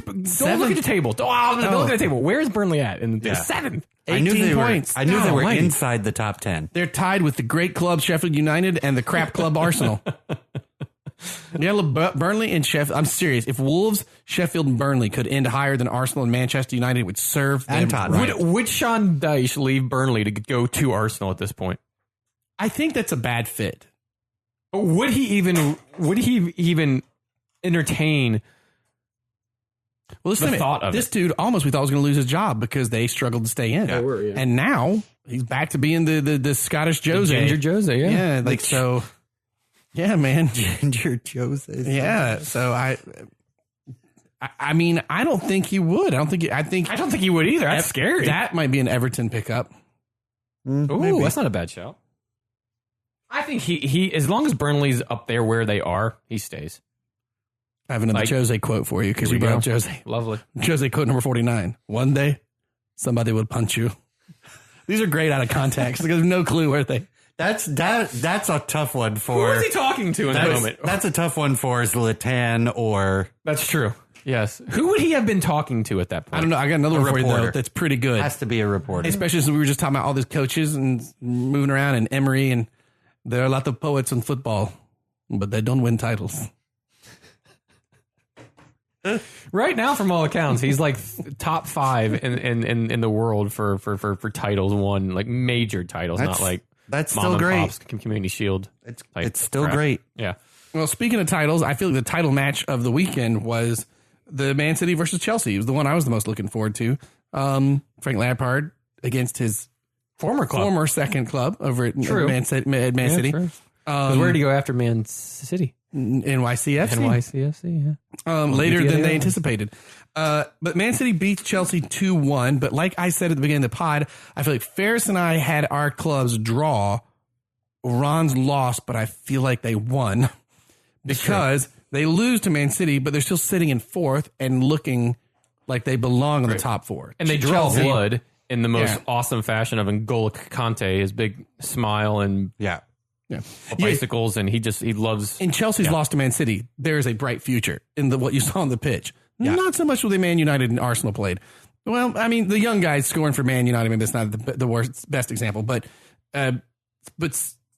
Chelsea has. I mean, that's for me the story of the season. Even if Leicester goes on to kick ass and stay in that top 4, I think if Chelsea stays in the top 4. This might be a bigger deal for you because that was the rubble fire that Jose had left going into Conte, who then did well, but that was just kind of a weird situation. Sorry was there. And then sorry not sorry left his cigarette butts everywhere. Yeah, he did. They got real bad. Abramovich is still out in the English Channel on his yacht. We figuring out how to get back into the country. The day we thought Sarri was going to quit in the middle of the game. Yeah. Oh yeah, when Kepa went. God, and then you bring in Frank Lampard. It almost feels like, you know what? Even if he's only here for a little bit, it'll make fans happy and calm things down. And we had said the upside to Frank is that if they just end in the top 10 next year, it'll be fine because he's got to, after what had just occurred, he needs some rebuilding. And instead, I mean, they're in 4th. They're in 4th, strongly in 4th. Yeah. And they're having a fun time. Obviously there's still work that needs to be done, but they're having a good time. Pulisic came on, I don't know, 3-4 weeks ago, scored a hat trick. He scored in every game How about since. that? Except What he's this last done one. to Pulisic. Yep. Mount, Jeez. another amazing signing. Yep. Tammy Abraham, who is trading places with Aguero for the Golden Boot. Another dude out on loan while Chelsea was desperately looking for a starter. Well, they've all been out on loan. But at I'm this point saying, now, yeah. but you know that. Oh, and the other thing, of course, we didn't say was the ban, the transfer ban. Yeah, The other reason that Frank Lampard kind of had he's been forced to work with what he has, right? but he's not. But he's doing great with it. That's the thing. And who's the lad at the back that's been really well? He started almost every game. Fukumura? I don't think he started all of them. He started yesterday. Hold, please. He's been great too, and that is a good core of the team. When you say all of those names, from striker to midfield to wing to the back line, there you have a very strong core there, and then you have Kepa at the back, who is young. And Tomori, there you go. Right. That Lamps has really worked with what he has and has gotten the best out of them. Just like we were saying with, was it Liverpool, that this next month and a half or so of the congestion of 3 games in a week can, like, do Chelsea have the depth to see themselves through that? So far they have. I think so. Yeah. Yeah, I think so. I mean, do. you've got Pedro on the bench. You've got Batshuayi on the bench. You got Christensen on the bench. Reece James on the bench. All the people out on loan that are back. It's just so funny. Olivier Giroud, who I don't expect to see out the winter. No, I think in January he comes to MLS. But it's great for every Chelsea. He'll be in LA. Photo shoot known to man. Let's be honest. He needs to go to LA. He needs to be in Hollywood with that hair. No, come to Orlando Outlet Malls. Hair No, products. it's we got the you. humidity. It's the humidity with his hair. That's true. Yeah, that's a valid point. There's one tweak that I would make. To his hair? No, to Chelsea. Rinse wash, not or whatever. I would swap N'Golo Kante and Jorginho. That's come up before where people, it's a tough choice to make. Well, I mean, look, yesterday, the goal that was scored and the lead up into that goal was because Kante was actually in the center in midfield. Jorginho caught out of position, which was, the way it was. But Conte wasn't playing in his number his number 6 role there with holding down the defense and midfield. He was higher up, so he's not really playing in the position that he played with Leicester. No, but he's also not played that at all at Chelsea. Yeah. So I think you take him out. He's constantly playing on the Chelsea left side in the midfield. Put him right dead center. That's where he's best. Better than Jorginho. He's just better. He works his ass off, that's for sure. He runs more. He's definitely more box to box. He distributes the ball light years better than Jorginho does. He sees the field better than Jorginho does. Why do we constantly put Jorginho in the center? Well, right now, though, I have a little faith in whatever Frank's looking at, because as American fans, we were all hoping, Pulisic would have a chance to do well. Kept him on the bench, played him a little bit in Europe, kept him on the bench. I think he played maybe the FA. Well, he was playing a bit. And, he was playing a bit. And he wasn't performing, so Mount got as a sub. He was playing. Yeah. Pulled him out and didn't really play him much. Didn't even have him on the lineup. And then now he is killing it. And maybe there's something to be said for you bench a great player who is not performing to make them hungry. And you work with him. So, and Frank, he's not that far removed from playing. Like, he gets it. Yeah. He's smart. He was always a very tactically minded player. Yep. That really bossed that midfield and saw those he's lanes the perfect guy and saw those passes. To make Pulisic better. Yeah, agreed. And I think we mention this previous pod. Frank came from Derby County, where he almost got them back into the Premier League last year. And then Rooney's going there. Rooney to be a player coach. Should be there in January. Yeah. Chelsea's still doing well. They're going to keep going and doing well. Their next upcoming fixtures are West Ham, Aston Villa, Everton, Bournemouth, Tottenham. All games that winnable. They could do well on. Can't wait for that Tottenham one. And that's going to be fun. That's going to be good. And they've won out of their last 5. They've lost 1, won 4. So no Life is good They're over looking at great. Chelsea. Yeah. Speaking of life being good for Sheffield United, we moved to Sheffield United home against Man United. You know what, though? The only thing in this match, Billy Sharp didn't score. Nope, it's ruins your day. That ruins my day. I would have liked a 4-3 Sheffield United over Manchester United if Billy Sharp scores and does Poch to United. That would have been perfect. We said this during the middle of the match too. It was now 3-2, and I asked at this point, I asked Ferris, 10 minutes left in the game or whatever, would you rather win 3-2 or hope that Sheffield scores 2 and you lose 4-3 and they get rid of Ole and you go ahead and get Poch? And what was your answer, Ferris? Billy Sharp? No, you said Poch. Oh, yes. Yeah. Well, but I wanted him to lead us. I wanted Sharp to lead us to that. Oh, you wanted it to happen Poch. Because of Billy Correct. Sharp. I wanted the sharp blade of Billy Sharp to lead us to Pochettino. And yes, that's called a pipe dream. But I do like in He this was game being altruistic. And he was doing the thing of the good of the few outweigh, or the good of the one. The good of the one outweighs the needs of the few, or whatever it was. But Get your Star Trek on. It is that live long and what was it? Rock paper Spock, or what was the thing that rock paper Spock. Yes, that's what it was. yeah. But I do like in this game that yes, would I like Poch there? But yes, I do. Regardless of whoever manages United, I want to see heart. And in this game, I did see a little bit of heart and a little bit of fight. It's because the youngins from came United. in. That's fine. I don't stat? care who does it, as long as the team does it, and they did. Three academy players get the 3 goals. Brian Williams, Mason Greenwood, Marcus Rashford got the 3 goals. 2 of which are in their teens, and 1 of which is just turned 22 or 23 or something like that. So, yeah, 2 were 18. I mean, they were young. And there was a stat that came up that earlier that United this season has not gotten a point from a losing position. Well, they got a point in this. They should have gotten the win.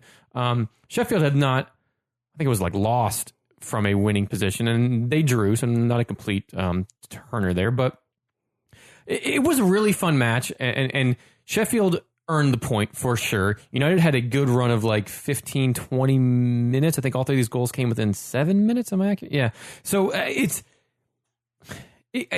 will probably extend Ole a bit longer, but regardless of whoever is behind the helm, to see your team and to see Manchester United just play with a little bit of fight and not A down like they have in the past and not completely give up. I'm not saying that they have done that, but it certainly appeared that way. To see them fight back away from home, it shows promise in the team. I'll take that. It shows promise in the young guys. It doesn't show promise in everybody. Just saying. Those kids coming out of the academies are hungry. Fine. The rest of your team is less hungry. Look, and hopefully the young kids though can fire some people up. Chelsea's essentially doing the same on a more proficient level of time. Our team isn't just rolling over. No. Like I said, they're more proficient at it. But saying the youngsters of Mount and Abraham and what the hell was that guy's name again? Which one? From Femora? It's T word. T word? Yep. The player in the defense that he couldn't remember the name of. Yeah, but your parallel is different because Chelsea as a whole are playing well. Whether they are veteran players like Willian or Pedro, they're still playing with heart and with passion. Your team is not, with the exception of the new people. So the parallel is not quite the same. Yes, we are capitalizing on the younger players. That I agree with. But Pedro is still playing like he played under Conte. Martial was still playing good up until Martial's behind a step. Well, he was hurt for a while, but he's been playing good in the past few games. Wan-Bissaka's playing very well. Pogba is still Saka is just a fun name to say. Oh, and he's a great tackler. He could actually join the Ian Nacho Shack Sack. Basaka Sack. Yes, Basaka Sack. Yeah. It's got to be the Basaka Attack. Sack Attack Shack. Well, I mean, that is my... Sack Attack is like the special nachos. Right, well, that is my fantasy name for her. My team is the one, Basaka Attack. So, but no, yeah, I get what you're saying, but United and Chelsea are very, I think, when you look at it as a whole, similar parallels that both clubs have been left as dumpster fires and are trying to evolve and get out of the trash can back into the street of what is the top four. And they're doing it in a little bit differently ways, but very similar, right? Because of Lamps and Solskjaer being there at the club and being agents of the club, and then these youngsters coming in, and it's going to take at least a year or two before these teams get back to that point. There is more certainty at Chelsea, though, than there is certainty at United. Because just like I was saying today, I think a lot of fans are saying, okay, we lose to Sheffield, Poch might be coming in tomorrow. Right. There's that certainty there. There's not an uncertainty of Chelsea if Lamps loses the next two games that somebody's going to come in over him. Right. I don't think that's there. So it's just different mindsets. But for Sheffield, on the other side of the coin, there, they look great. What a Premier League they're having so far. I mean, they got worn out at the end, and I think it's the reason Man United came back. But they were fantastic, especially in that first half. Like Sheffield United, their coach is definitely currently riding high for Coach of the Year when it's all said and done. Like they are looking great, punching way above the weight anybody thought. They're fun to watch play. Yeah, and with that really interesting back three where their center backs almost handle the ball as midfielders and push really high up and spread out wide. It's a very interesting, but it's worked very, very well so far for them. It confuses a lot of teams. Yeah. With 37-year-old Phil Jagielka back there today and flying around like he was 25. Interesting. Looking better than Phil Jones. I mean, so do you think that Solskjaer is getting any sort of, are they cutting him any slack because of all the injuries? Right? Because your team has McTominay, who's out on ankle injury. You have Paul Pogba, who's been out since September. He'll be out until like January 1st, right when the transfer window ends. Right. He too has ankle injury. Luke Shaw, Nemanja Matic, I can't pronounce this one, Tuanzebe.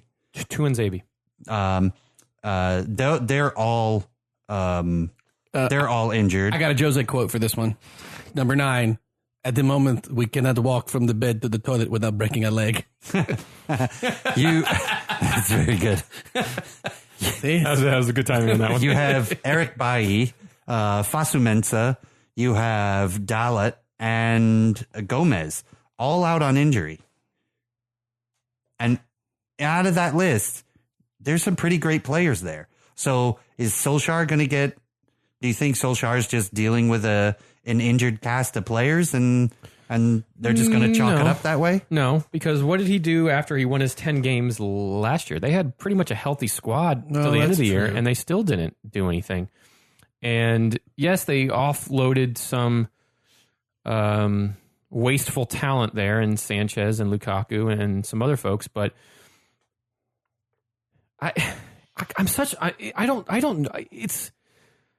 It's an interesting, really interesting time to be a Manchester United fan because I kind of see where they're going now, and there at least is a little bit of identity. When you bring in the likes of Maguire, Bisaka, and James, you're going young, talented, homegrown, right?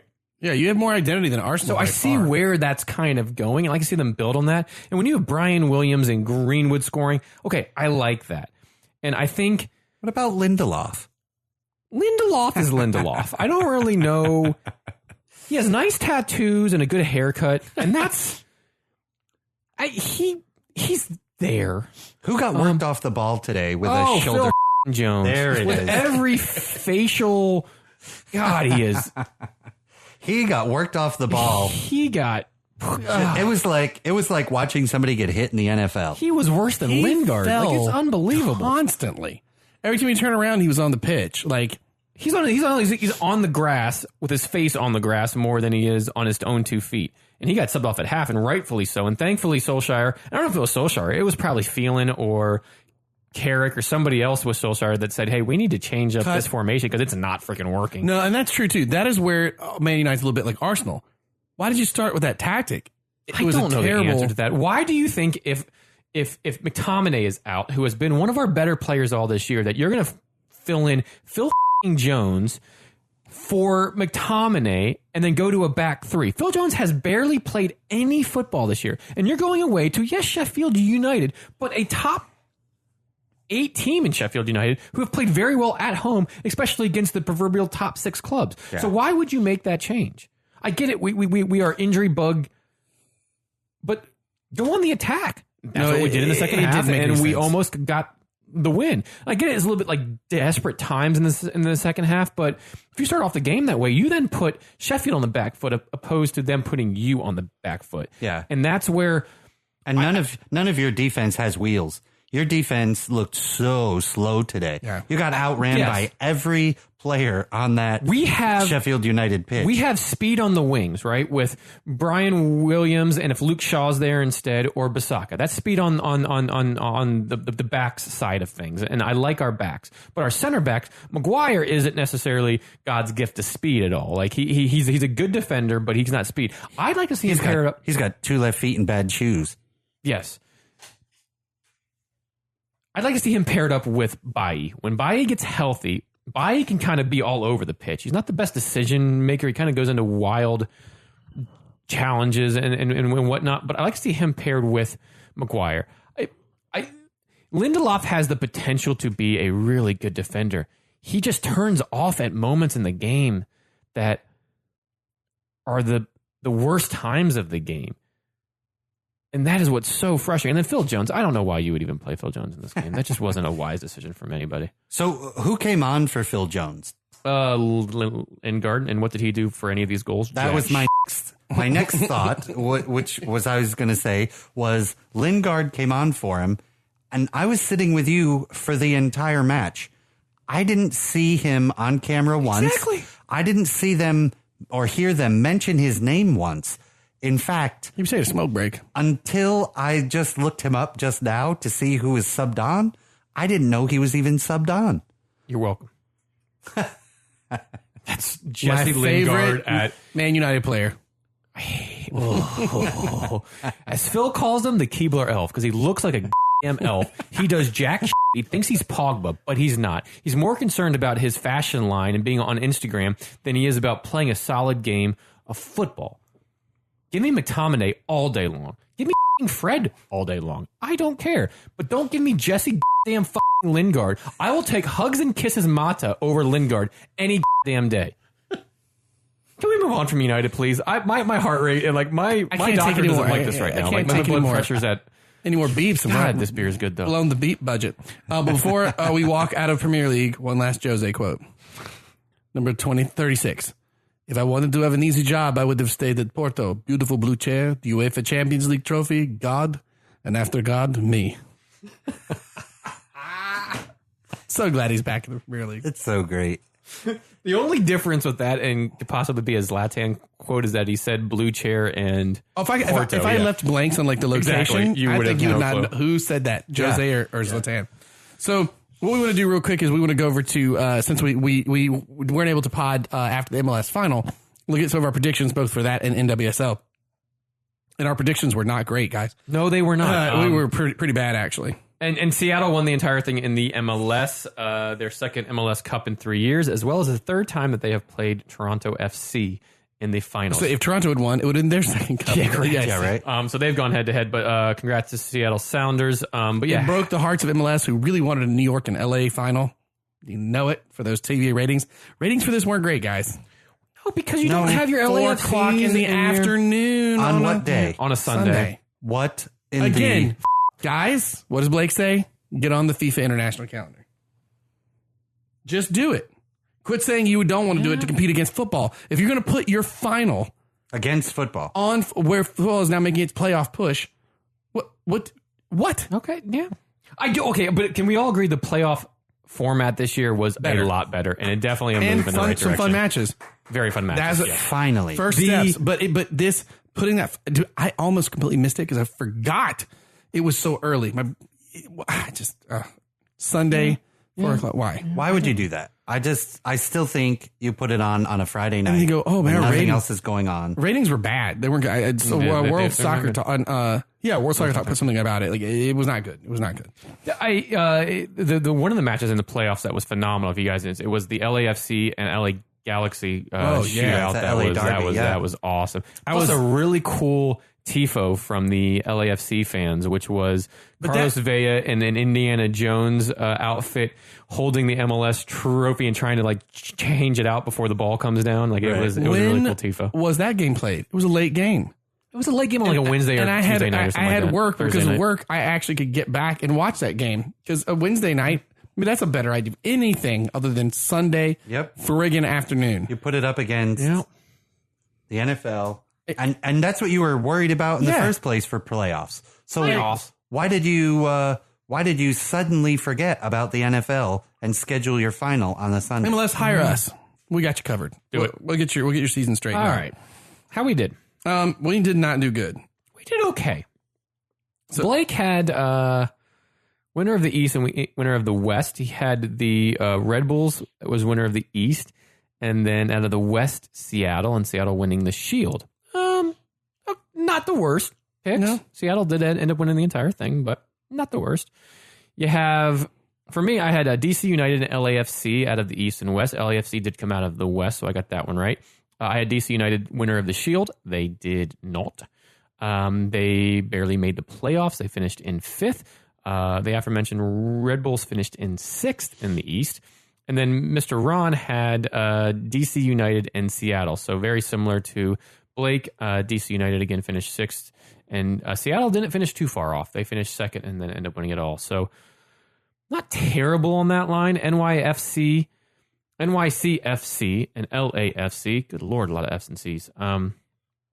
Were the East and West winners, with LAFC winning the Shield when it was all said and done.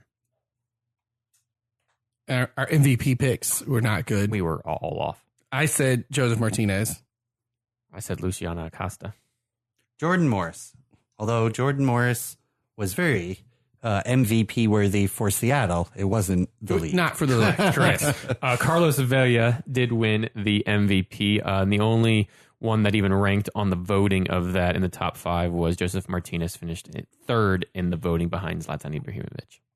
We all failed the biggest team to miss the playoffs. Yeah. I said Portland. They made it in. I said Atlanta United. They made it in. NYCFC. Who ended up winning the So East. who was the big team to not make it in then? Do we really have one? No. No. Really. Looking at both. Sporting KC for me would be the big one that didn't make it in. On their form, on how they've been the past few years, Sporting KC was probably the biggest team not to make it into the playoffs. You could probably go Columbus Crew on the other side of that, but I was going to say Chicago Fire on the other side of that, because Chicago was so, coming into this season, Chicago was so touted for the moves they made, the new coach, and how well they were playing in the preseason. So, and they had a phenomenal start to the season. They just, much like teams that come on at the right part of the season in the MLS to take them through all the way to the end, Chicago did the exact opposite of that. yeah, and they had some tired eggs there in that, with Schweinsteiger finally retiring this past year. Then you guys see that Dax McCarty moved on. He is going to be the talisman for, is it Nashville or Austin? I don't know. One of the new teams next year is either Austin or Nashville. He signed with them. I don't remember. Sacramento got announced. Did somebody else get announced? And MLS, and then the MLS, what's the head guy? Garber. Don Garber. Don Garber said, North Carolina, Charlotte, I think he's talking about. I don't know. That's probably going to be next. At some point, they're building up just to go to like a table format, right? Because there's no. Yes, you are getting to a point where East Division is going to be like 30 teams long, and you're like, holy crap. You might as well just go ahead and do a table. I love your info. We suck, since we all failed on that one for the who is going to miss the playoffs. Who wins the championship? Wow. I said Sporting KC. I said DC United. LAFC. Ron's the closest. Ron is the closest. Sporting finished 11th in the West. DC United got knocked out in the second round of the playoffs. It was only the second round of the playoffs because they did win their first, and then NYCFC had a bye, and they played NYCFC and lost. I think that's how it went. But yeah, that was the MLS there. And this moves us on to NWSL, which I had so many friends back in North Kakalaki that were actually at this. It was great to see their Facebook. I knew a ton of people that actually went to the NWSL Championship, and good they did. Glad they did, because the North Carolina Courage, oh boy, God, they're good, aren't they? 4-0 over the Chicago Red Stars. They were great, just dominant the entire time. That pairing of Dunn and Mewis, and Dabinia in there too was MVP of this game. Scored early. McDonald in there too. Don't forget about her. I mean, you're getting your big names on the score sheet, and that's what. God, Courage are real good. Was it their second in a row? Yep. But this year felt more definitive. And it was very cool because it was in front of a sold-out crowd of 10,227 at Salem's Wake Med soccer. So many people I knew there. See, our predictions were... I think we did pretty good this year. We were better this go-round. Yeah. That Blake and Ron, all correct. All correct on the 4 teams. 4 teams to make the playoffs. Ron and I said Courage, Thorns, Red Stars, and the Rain, who all made it in. Ferris said Courage, Thorns, Spirit, and Royals. Yeah, we did pretty good. Yeah. Good job, gents. Golden Boot. Why did none of us pick I don't know. Sam I was thinking Kerr? the same thing when I wrote this. Heath Hatch and Dunn. Sam Kerr. Why did none of us pick Sam Kerr? That just seems dumb. Don't know the like that's really dumb. Blake had Tobin Heath. I had Ashley Hatch, and Ron had Crystal Dunn. Both Dunn and Hatch finished with 7, and Heath only netted 3 goals. MVP, again, because we were stupid and should have thought about those goals. It was Sam Kerr, but that's not who we picked. Nope. I picked Dunn. I picked Haran. And Ford. Not even close. Yeah. Blake and Ferris get the next ones right. Table winner. I said Courage. I said Courage, yeah. Thorns.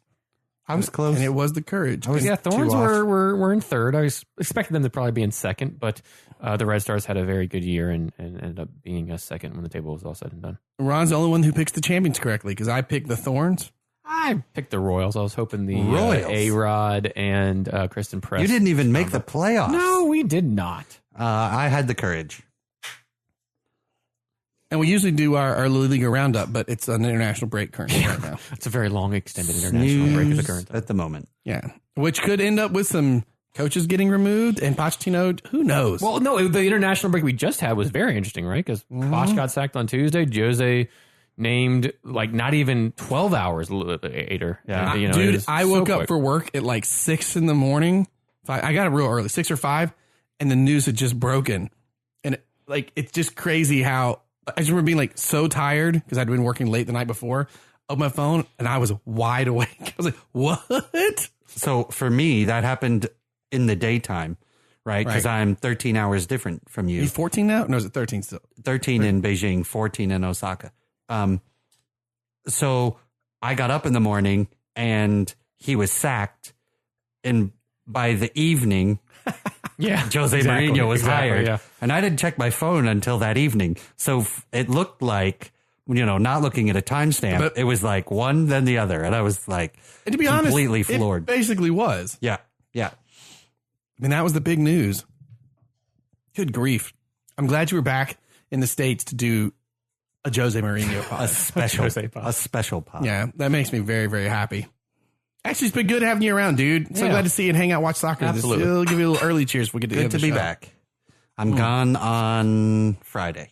Hopefully Ferris and I can start getting better about programming these pods when we get you in remotely. Yeah. Life's been a little nuts. Yeah, we've been busy. But I think that kind of wraps us up, gentlemen. Already? I agree. Yeah, I think it covers it. Thank you to the Proper Pie Company in Davenport, Florida, as we enjoyed our 100%. Delicious pies yesterday while watching the matches. That curry chicken pie, God, I love it every time. Nice Probably the best one. Oh, it's the best. If you're vacationing down here in Florida and you've never Kissimmee, as you've seen on every Premier League it's Tottenham board in the background. Yeah, the Experience Kissimmee, Experience Davenport, just to get out to the Proper Pie Company to have proper fish and chips and proper pies. If you've never been to the UK, that's about as close as you're going to get. And the owner is a huge Tottenham fan, and so he's fun dude to chat with when you win. Wear your Arsenal kit. He's real nice to you when you do that. Charges you double. Yeah, but it's worth it. It's worth it for the banter alone. So like we said earlier, follow us on Untapped to find out the beers that we're trying. And we definitely got to get this bad boy on tap. Already done it. Ron already took care of I it. know we got our Quick with studio it. photographer back here. It's so great because we're like numpties here trying to take decent pictures of stuff, and then Ron sending pictures from China. Like, God, that's so beautiful. We just like turds taking pictures over here. That's how the camera works. Yeah. How does this thing? God, it's got like cool filters on this iPhones, or we just look terrible. Follow us on Twitter at Brewtiful Game, Facebook. Just go to the website, thebrutifulgame.com. You can find all sorts of information about us and how to follow. The Instagrams.